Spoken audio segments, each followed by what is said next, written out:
I'll be honest, I really thought I'd like this game. I really did. I knew I wasn't going to be friendly towards Gears 5 going in.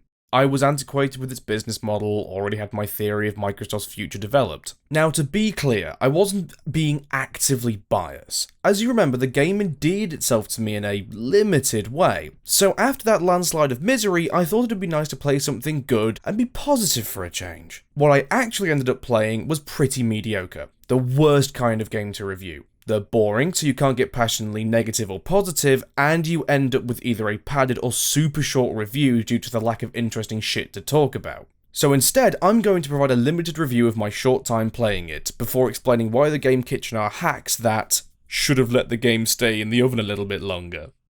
No, I'm not sorry. Blashphemous is a pixel art side-scrolling Souls-like with a lot of Dead Cells in there. Where shit differs is the setting, specifically the villages from Monty Python's The Holy Grail. Yes, we're going down this well-worn fucking road of religious iconography.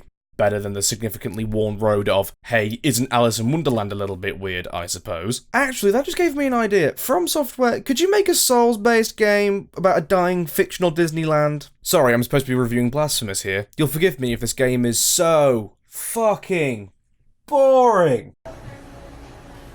What is it with fucking pixel art devs and reviving moronic game design ideas from years ago? Which lobotomized shitlark at the Game Kitchen thought a fucking Souls-like with a dodging and parry mechanic would be aided by contact damage? No less in a game with only 2 dimensions of movement plus momentum. Sack 'em! No, not a P45, I mean the Tom and Jerry sacking, because it's nostalgic twats like this motherfucker that ensures a culture of looking backwards in most indie games. Then again though, this game is nothing but looking backwards. It's like the policy decisions of the Conservative Party, topical humour. This is why this review is kinda short. There's almost nothing to say for this game. It's all just asking, remember Dark Souls, Super Castlevania, Dead Cells, Super Metroid, Conker's Bad Fur Day? I'm of course joking about that last one. A swearing horny squirrel would be far too outlandishly creative for this modern fucking industry. The map is Metroidvania, the combat is somewhat Dark Souls, itself digging deep into the Metroidvania style immersive sims, except that Dark Souls had originality and life.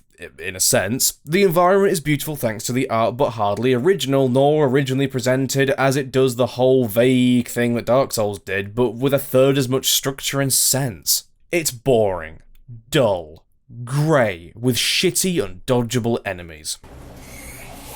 Like I said at the start, this is why I hate middle-of-the-road games. Doesn't help that I didn't finish the game, but if after 5 hours the game is still boring, it could give me a blowjob in the 6th and it'd still be inherently shit. So onto why this game is a boring sack of dead and stolen ideas. The Game Kitchen are hacks. Remember the 90s? Mobiles were taking off, neon was everywhere, power steering was an optional extra, Green Day and a consortium of embittered African Americans sick of their nation's racism ruled the airwaves while Half-Life and Watchmen came to us. These 2 artistic products are very important for understanding the Game Kitchen. Did you ever wonder why this era was filled with derivative FPS games and cringy comics? Oh sorry, graphic novels. Because hacks and fanboys love but fail to understand. Everyone wanted their own brilliant and successful Half-Life and Watchmen. So everybody got hard to work making their linear shooters filled with aliens and space armor, or graphic novels with burly men shooting raw man juice from tip-mounted pouch guns. Urgh! The result? Pure shit. A torrent of pure shit, actually. Anything original and successful will never be the former for long, but will forever be the latter. All of the clones were made by edgy moron fanboys that had zero understanding of what made the original material actually good, so just copied the surface level shit of angst and white dude shooting stuff and called it a day.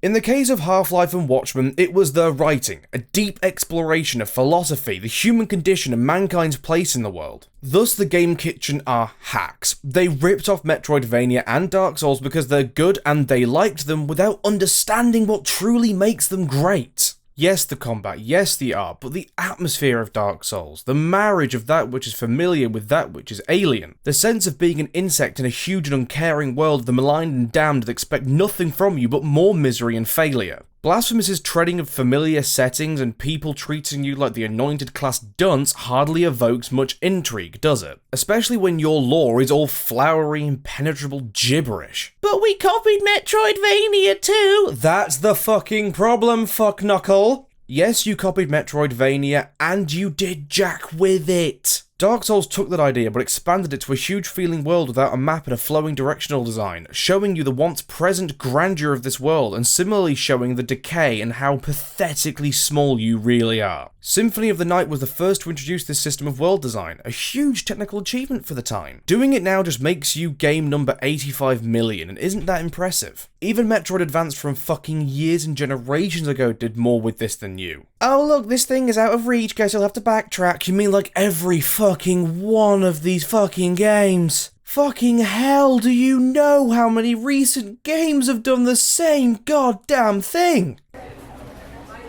It's a boring trudge down the terminally well-established, mediocre, the mildest possible distraction towards the grave, and a reminder that hacks will always find a way to make money off of those that only need to be reminded of a thing that they like. Like I said, there's little to say. Sorry for another negative review. Hopefully the next 2 games in the list will give me what I'm looking for. I guess if you can't get enough discount Dark Souls, get this thing on sale. To everyone else, continue staring down the gaping maws of oblivion.